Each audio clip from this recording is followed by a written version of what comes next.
এখন তোমাদের অনেকেই রিকোয়েস্ট ছিল যে ভাইয়া অ্যাকাউন্টিংয়ের একটা সাজেশন দেন যেই টপিকগুলো থেকে আসলে বারবার কোশ্চেন হয়।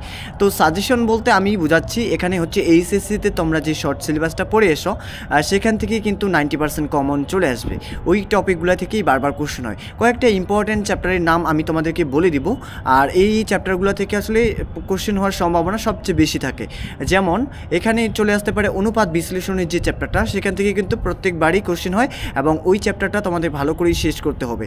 ওইখান থেকে কোশ্চেন হতে পারে, ওখানে হয়তো কোনো একটা অনুপাত দেওয়া থাকতে পারে, ওইখান থেকে কোনো একটা সম্পদ দায় এগুলো তোমাকে আইডেন্টিফাই করতে হতে পারে। তো অনুপাত বিশ্লেষণের চ্যাপ্টারটা ইম্পর্টেন্ট। দেন হচ্ছে অংশীদারি ব্যবসায়ী হিসাব, এই চ্যাপ্টারটাও কিন্তু অনেকটাই ইম্পর্টেন্ট, কারণ এই জায়গা থেকে ম্যাথ করার অনেক স্কোপ থাকে এবং এই জায়গা থেকে ম্যাথ প্রত্যেকবারই আসে বলাই যায়।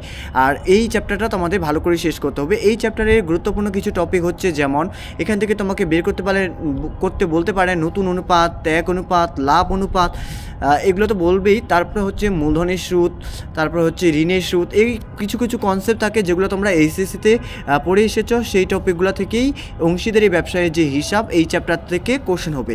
এই চ্যাপ্টারটাও অনেকটা ইম্পর্টেন্ট, এটা তোমাকে খুব ভালো করেই শেষ করতে হবে। এরপরে যদি বলি শেয়ার ইস্যুর চ্যাপ্টারটা, শেয়ার ইস্যুর চ্যাপ্টারটাও কিন্তু অনেকটা ইম্পর্টেন্ট এবং এইখান থেকেও প্রত্যেকবারই কোশ্চেন হয়। তো খুব ভালো করেই শেয়ার ইস্যুর চ্যাপ্টারটা শেষ করে ফেলবা।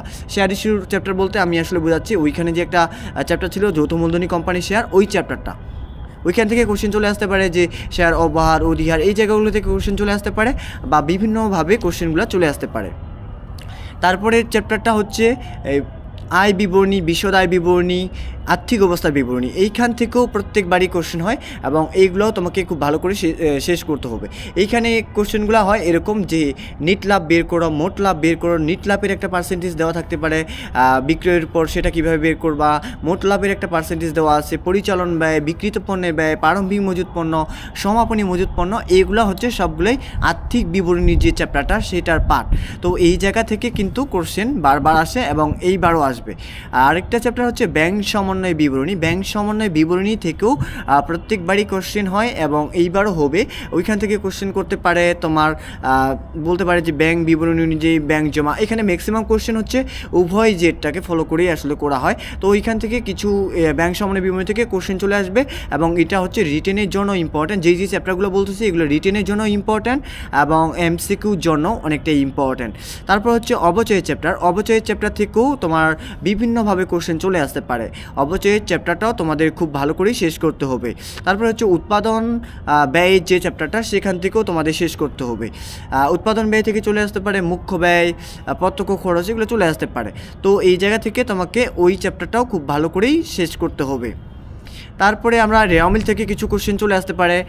মানে এক কথায় বলতে গেলে তোমাদের শর্ট সিলেবাসে যেই চ্যাপ্টারগুলো ছিল সেগুলো কিন্তু বেশি ইম্পর্টেন্ট, আর ওই জায়গাগুলো থেকেই কোশ্চেন হবে, বারবার ওই জায়গাগুলো থেকেই কোশ্চেন করে। আর অ্যাকাউন্টিংয়ে কিন্তু ম্যাথ থাকবে, ম্যাথ বেশি থাকে, 7টা থেকে 8টা ম্যাথ থাকবে এমসিকিউর ক্ষেত্রে। আর হচ্ছে তোমার কয়েকটা তোমার কি আসবে যেগুলো হচ্ছে মুখস্থ টাইপের কোশ্চেন, সেগুলো চলে আসতে পারে। মুখস্থ বলতে এখানে আসলে থিওরি টাইপের এমসিকিউ চলে আসতে পারে। আর রিটেনে হচ্ছে এই চ্যাপ্টারগুলো থেকে বেশি কোশ্চেন হবে, কারণ আমরা বলতেই পারি এই চ্যাপ্টারগুলো বেশি ইম্পর্টেন্ট। তোমরা যদি এই চ্যাপ্টারগুলো ভালো করে শেষ করতে পারো, আমি যেই চ্যাপ্টারগুলোর নাম বললাম সেগুলো একটু বেশি ইম্পর্টেন্ট চ্যাপ্টার। তারপরে মজুত পণ্যের হিসাব রক্ষণের যে একটা পদ্ধতি আছে, লিফো, ফিফো, ভারযুক্ত গড় পদ্ধতি, সেই চ্যাপ্টারটাও কিন্তু ইম্পর্টেন্ট। এক কথায় বলতে গেলে তোমাদের শর্ট সিলেবাসে যা চ্যাপ্টার ছিল সবগুলোই পড়তে হবে। অনেকেই কোশ্চেন করো যে ভাইয়া আমাদের কি শর্ট সিলেবাসটাই পড়লেই হবে না আমাদের ফুল সিলেবাসটাই পড়তে হবে? আগে তুমি তোমার শর্ট সিলেবাসটাকে খুব ভালো করেই শেষ করো।